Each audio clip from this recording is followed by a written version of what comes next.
Hey, it's Adrian here. So I'm a full-time certified Alexander Technique teacher. And if you want to get in touch, if you're interested in Alexander lessons, please do. I do offer them online as well. But today's subject is one I've been wanting to talk about for a long time, and that's stretching. I'm not sure why I've left it this late, but here we go. So the thing you need to know about stretching is you can't actually stretch a muscle anyway. Now that might sound a bit pedantic, but what does stretching mean? It means to make something longer than its natural length, which you can't do because joints aren't evolved to allow that to happen in the first place, because it obviously damaged the muscle.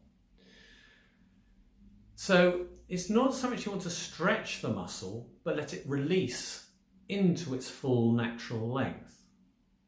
Now the problem that happens is most people, when they try to do that, they try to mechanically bully muscle fibers into releasing.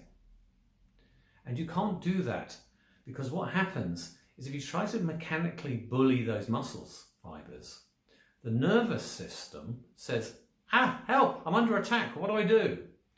And it does the one thing it knows how to do, it protects itself. How? By tightening. So your very act of trying to stretch causes the stretch reflex, which in medical terms is known as the myotatic reflex. But I'm not a doctor or medic, so I will continue to call it the stretch reflex.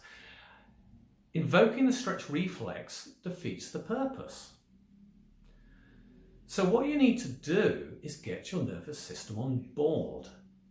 Now, why does a muscle tighten? Because it's the outer manifestation of the nervous system and the mind saying tighten. And you'll notice I said outer manifestation. That might be a weird way of phrasing it, because I purposely didn't say the nervous system or the mind tells the muscles to contract. And the reason I didn't say that is because that's very much Descartes' duality, a separation of mind and body. And in the Alexander Technique, we believe the mind-body are a functional whole, a singular functional entity, that you as a person are a singular functional entity. You function as a whole through the nervous system and the physicality. So the mind and the nervous system are expressing a tightening of the muscles. So we need the mind and the nervous system on board to get them to release.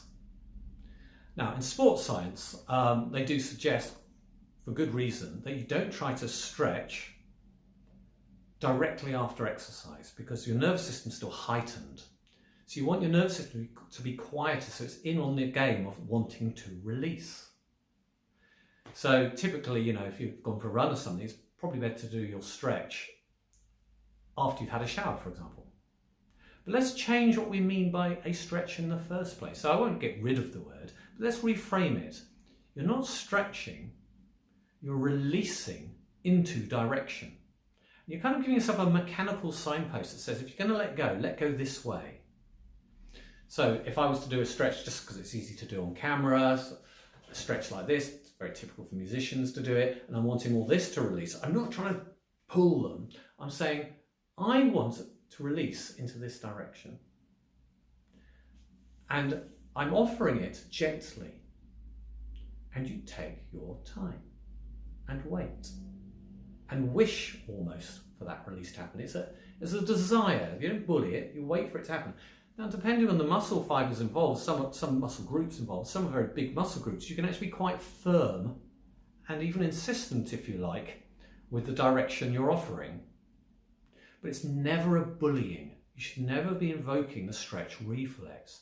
Now, to help this along, one thing you can do as you're doing the stretch, release into direction, is a nice long out breath.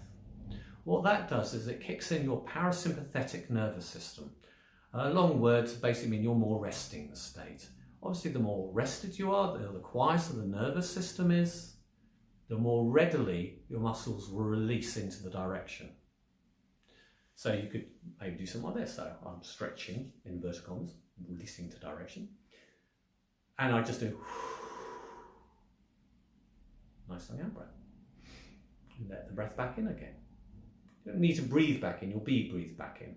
The in-breath will do it itself.